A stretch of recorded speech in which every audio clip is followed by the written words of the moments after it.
This great and troubling catastrophe that reached global proportions seemed entirely unanticipated. In fact, the collapse of the global financial markets in 2008 will, in our estimation, go down in history as the most significant "how did that happen?" business story in the last 50 years. This question, how did that happen, usually leads to its corollary, who should be held accountable? You could point the finger at a number of culprits: the politicians and government agencies that had failed to regulate the mortgage industry, ratings institutions who gave mortgage-backed securities the highest credit ratings, thus implying that they were safe investments, the homebuyers, many of whom assumed they would be able to flip their homes sometime before their adjustable interest rates rose to a point they couldn't afford, the banks who lent them the money and gorged themselves on the short-term profits of the subprime market, greedy investors and market speculators betting on how bad things would get. And let's not forget the wizards at many Wall Street financial institutions who invented the complicated financial instruments that no one really understood, and that finally brought down such venerable companies as Lehman Brothers, Bear Stearns, Morgan Stanley, and AIG.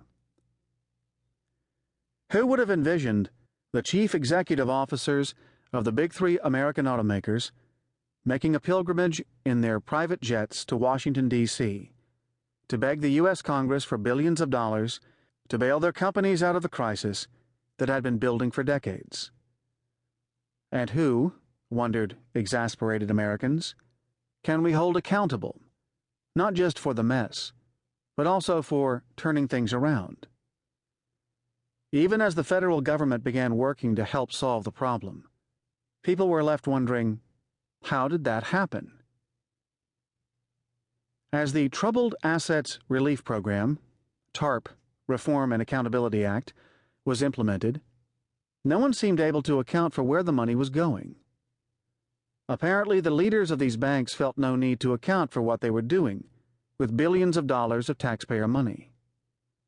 Astoundingly, many of the former heads of institutions that received significant assistance from public monies, such as Freddie and Fannie Mae, received large bonuses and payouts while their organizations were fighting to stave off insolvency.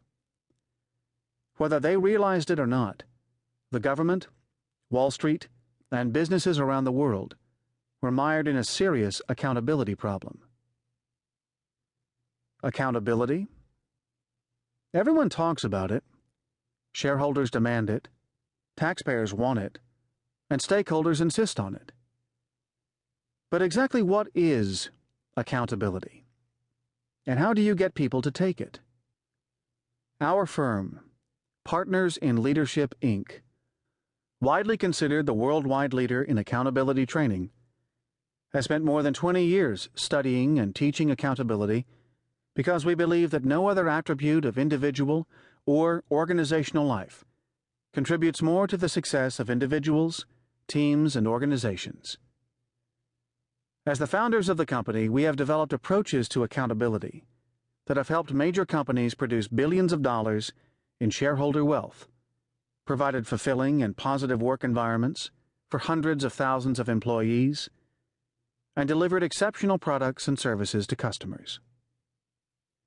Throughout our work with thousands of top-producing industry leaders, however, we keep hearing the same questions. Exactly how do we prevent the surprises that so often blindside us, despite all our best efforts to make things happen the way we expect them to happen? How can we improve our follow-up so that we get the results we want? And how do we do it without making people feel resentful, resistant, manipulated, and controlled? To answer these questions, we have crafted the essential and sequential steps that enable anyone to establish the right expectations and to manage any unmet expectations in the positive, principled way that inspires people, makes them feel good about their work, and gets results. When an organization provides the clarity that comes with this approach, they also build accountability into every level of its culture, and results naturally follow.